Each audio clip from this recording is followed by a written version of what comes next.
মৰমৰ ছাত্ৰ-ছাত্ৰীসকল, মই তোমালোকক মোৰ চেনেললৈ স্বাগতম জনাইছো। সলভ কৰিম লেসন নাম্বাৰ 11 কনষ্ট্ৰাকশ্যন। এইটো চেপ্টাৰৰ পৰা বিশেষকে 5-6টা অংক চালে হৈ যাব। ইয়াৰ পৰা এটা অংকই আহে 4 মাৰ্কৰ।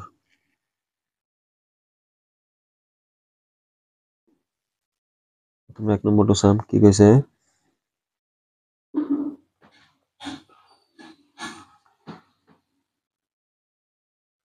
7.6 সেন্টিমিটাৰ দৈৰ্ঘ্যৰ এডাল ৰেখা খণ্ড আঁকা আৰু ইয়াক 5.8 অনুপাতত ভাগ কৰা। ভাগ দুটাৰ জোখা ল'ব দিছে। প্ৰথমতে 7.6 সেন্টিমিটাৰ দৈৰ্ঘ্যৰ এডাল ৰেখা খণ্ডন কৰিম। 7.6 ইয়াৰ পৰা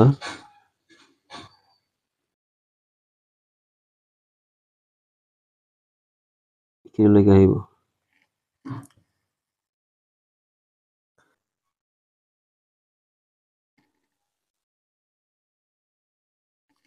A to B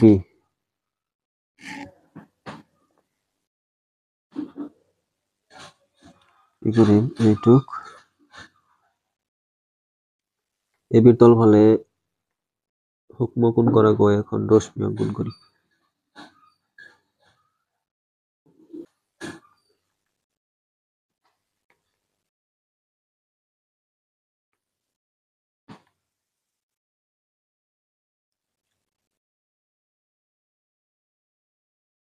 এতিয়া এই ৰশ্মিটোক আমি কি কৰিম, ভাগ কৰিম।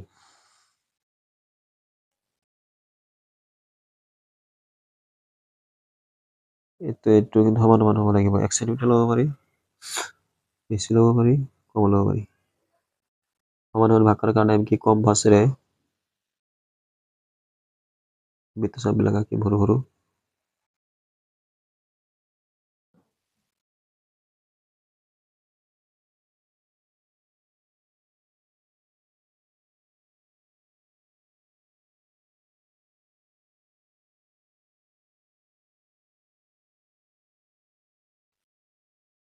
এতিয়া আমাক দেখাব দিছে একচুৱেলি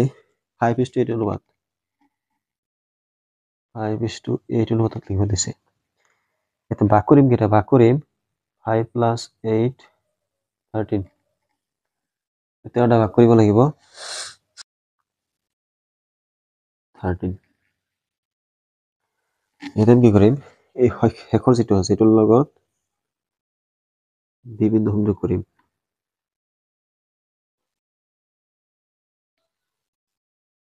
সংযোগ কৰিম। দেখোন 5:8। এতিয়া 5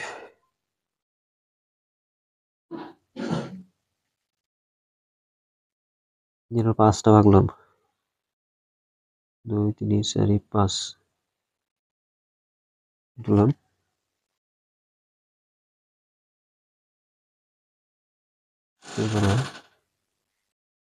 ছেকেণ্ড বিভাগৰ ভিতৰত ল'ব পাৰি, লৈছো। এটা কি কৰিব লাগিব, ইয়াৰ পৰা এই বিভাগৰ ভিতৰত ল'ব লাগিব, লৈছো। এতিয়া কথা হ'ল, এই যে এইটো ৰেখাখণ্ডক এই চাপে যিটো বিন্দুত ছেদ কৰিছে, ইয়াক কেন্দ্ৰ কৰি কটাকটি কৰা বিন্দুটোৰ আমি চাপ অংকন কৰিম। এতিয়া এইটোৰ সমান ব্যাসাৰ্ধ লৈ এভাবে চলন কৰিম। এটা ছেদ কৰিছে, কি কৰিম,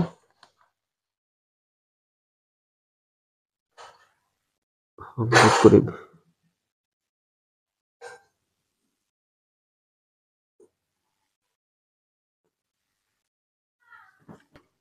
চি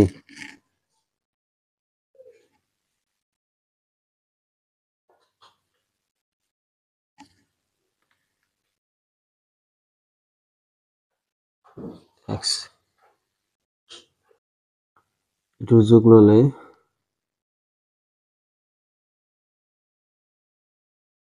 এসে হয়েছে 2.9 সেন্টিমিটার আর এটু হবো 4.7 হয়ে গেছে 4.7 হবো তাহলে এসির দৈর্ঘ্য পাইছো এসি হবো 2.9 সেন্টিমিটার আর সিবি বা বিসি হবো 4.7 সেন্টিমিটার তুমি এটা অঙ্কন করে লিখলাম যেহেতু অঙ্কন প্রণালী লিখতে সময় লাগে সেই কারণে মই লিখি লৈছো অঙ্কন মই লিখে যে করা হয়েছে সেই লিখা হয়েছে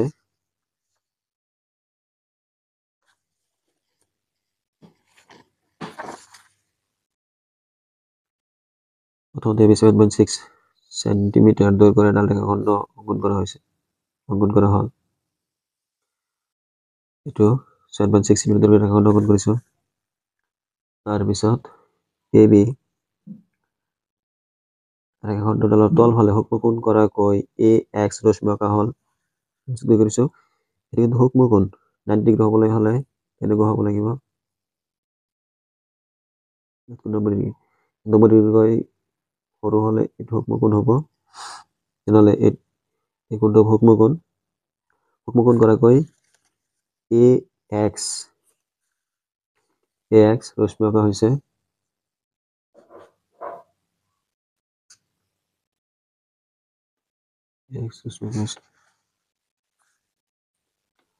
তাৰপিছত এক্স ৰশ্মিৰ ওপৰত 13টা বিন্দু লোৱা হল 5 plus 8 এড কৰা হৈছে 5 plus 8 13 13টা বিন্দু লোৱা হৈছে a1 a2 a3 a4 a5 a6 a7 a8 a9 a10 11 12 13 ইয়াৰ পিছত এইটা সমান সমান ভাগ কৰা হৈছে লোৱা হল যাতে a1 খিনি এইখিনি a1 a2 a3 a2 a3 a3 a4 a4 a5 a5 a6 a6 a7 a8 a9 a9 a10 a10 a11 a11 a12 a12 13 এটা সমান সমান হয় কারণ কি লিখা হৈছে তাৰপিছত a13 ৰ লগত b সংযোগ কৰা হৈছে a13 b সংযোগ কৰা হল a13 b সমান্তৰালকৈ পাঁচটি কৰা হৈছে a2 ৰ সমান্তৰালকৈ a13 b সমান্তৰালকৈ a5c অঁকা হৈছে আৰু a5c এ ab ক c বিন্দুত কাটিছে এটা লিখা হৈছে ই অৰ্থাৎ a5c এ ab ক c বিন্দুত কাটিছে CA হল CA AB ক 5:8 অনুপাতত বিভক্ত কৰিছে দুইটা অংশৰ পৰা পাও আমি ইয়াৰ পৰা কি পাম যে দুটো অংশ আছে AC আৰু CB এই AC আৰু CB ৰ হৈছে এটো 5:8 5:8 অনুপাতত আছে আৰু ইয়াৰ মান হ'ব মানটো দেখাইছো অলপ আগত যে দুটো অংশৰ মান হ'ব এটো হয় এখানে 2.9 হয় এটা 4.7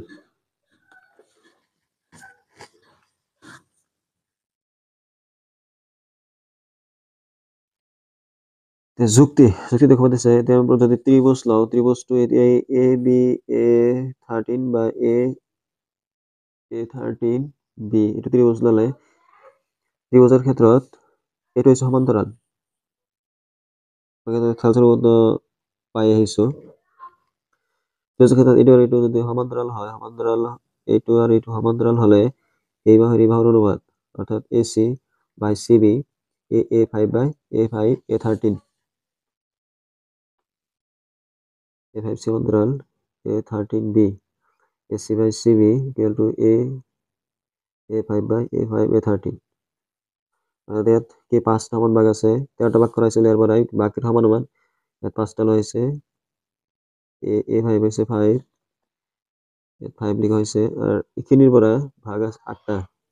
ইয়াত লিখা হৈছে এই দেখুৱাই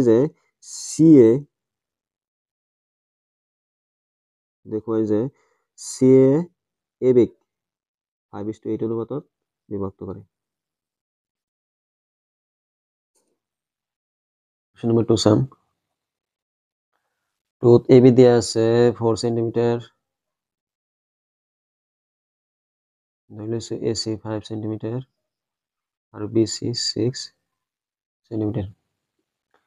প্ৰথমতে আমি এটা ত্ৰিভুজ আঁকি ল'ব লাগিব ত্ৰিভুজটো হ'ল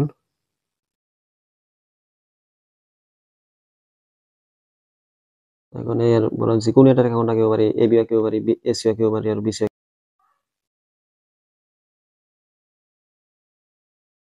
BC লৈছো 6 cm দৈৰ্ঘ্যৰ 6 cm দৈৰ্ঘ্যৰ BC এটা ৰেখা অংকন কৰিছো ইয়াৰ পিছত ত্ৰিভুজ আঁকিব লাগে ABC এটা আছে BC এ নাই কি কৰিম বিৰ লগত সম্পৰ্ক থকা ৰেখাখণ্ডটো হৈছে AB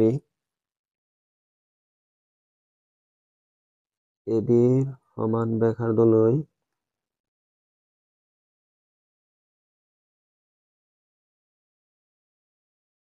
সমান ব্যাসাৰ্ধলৈ BC উপৰ ফালে এটা বৃত্ত স্থাপন কৰিম আকৌ C বিন্দুৰ লগত সম্পৰ্ক থকা বাহু হৈছে AC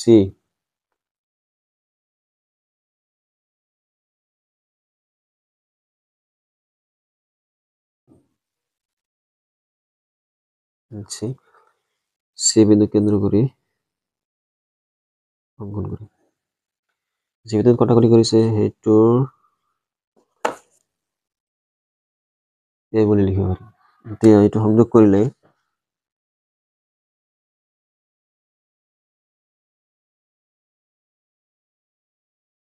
AB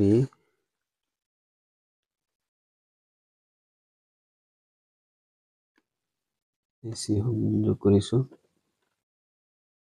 তাৰ পিছত এই BC BCৰ লগত সংযোগ কৰাকৈ এডাল আমি ৰশ্মি অঙ্কন কৰিম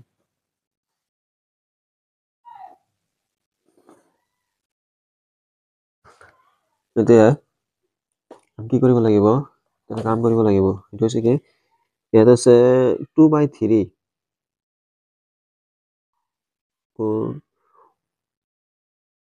আমি সদৃশ ত্ৰিভুজ আঁকিব লাগে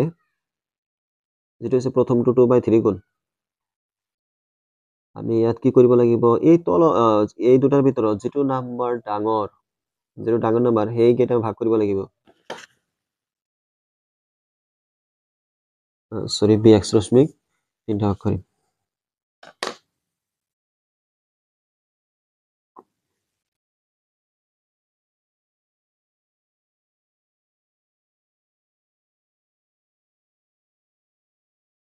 দুটো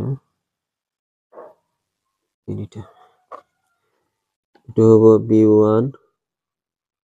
B2 B3 আৰ এনেকুৱা আছিল যে 2/3 গুণ ইয়াত 3 আছে 3টা ভাগ কৰিছো ডাঙৰটো আছে 3 3টা ভাগ কৰিছো তাৰ পিছত আমি কি কৰিব লাগিব এই তলটো যিমান আছে তলত যিমান আছে ইয়াত হৰক আছে 3 তলটোৰ লগত হতে আমি কি কৰিব লাগিব সংযোগ কৰিব লাগিব আমি এটোৰ লগত সংযোগ কৰিম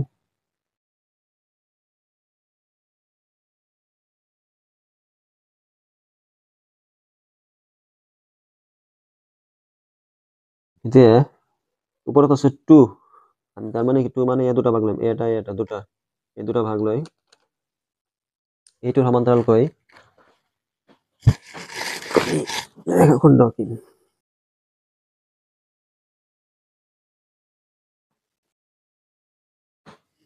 কটাকটি কৰি সব আঁকিবাকৈ ইয়াৰ পৰা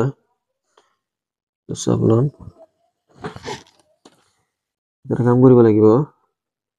এই যে বিন্দু কাটাকুটি কৰা বিন্দু কেন্দ্ৰ কৰি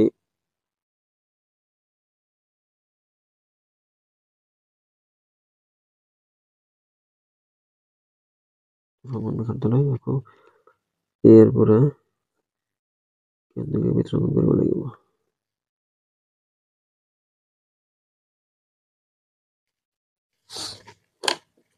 আমি এই কাটাকুটি কৰা বিন্দু আৰু এইটো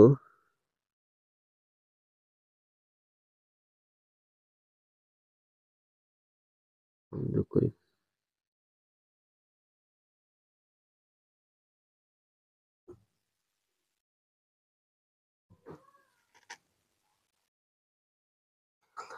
ইয়াৰ পিছত আকৌ এইটোৰ সমান্তৰালকৈ সমান্তৰাল ৰেখা অংকন কৰিব লাগিব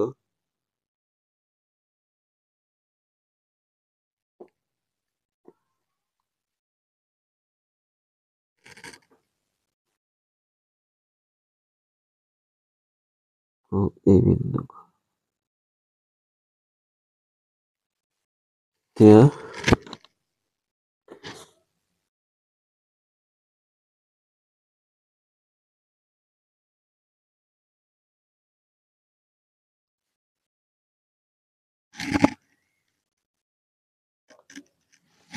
কৰিব লাগিব ইয়াৰ পিছত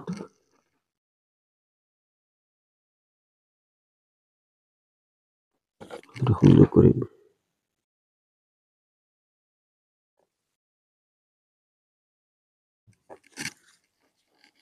আমি নাম দিব পাৰি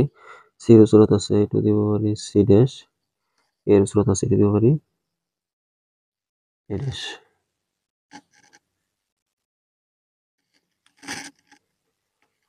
ইয়াৰ পিছত অঙ্কন আছে অঙ্কন চাম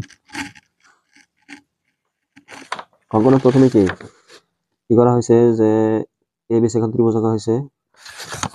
তাৰপিছত বিচিৰ তল হল সমকোণ কৰাকৈ বিএক্স ৰশ্মি আঁকা হল চি বি এক্স সমকোণ আঁকা হল বিএক্স ৰশ্মিৰ ওপৰত তিনিটা বিন্দু লোৱা হল বি1 বি2 বি3 ইয়াৰ পিছত যাতে এইখিনিৰ মান বি1 বি2 বি3 সমান হয় তাৰপিছত কি কৰিছো বি2 লগত বি3 লগত সংযোগ কৰা হৈছে এইটো সমান্তৰালকৈ ইফালে এটা ৰেখা অঁকা হৈছে যে বি3 চিৰ সমান্তৰালকৈ বি2 চি কোণ কৰা হল তাৰপিছত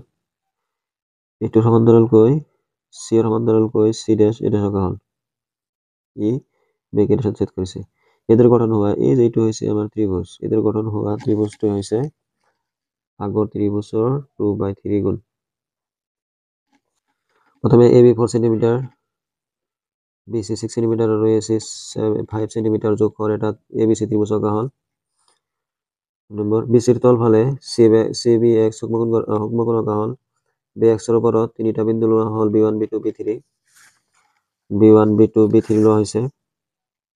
যাতে বি1 বি2 আৰু বি2 বি3 সমান হয় ইয়াৰ পিছত বি3চি এটাৰ লগত সংযোগ কৰিছো তাৰপিছত বি3চিৰ সমান্তৰালকৈ বি2চি ডেশ যে বি3চিৰ সমান্তৰালকৈ বি2চি ডেশ অঁকা হল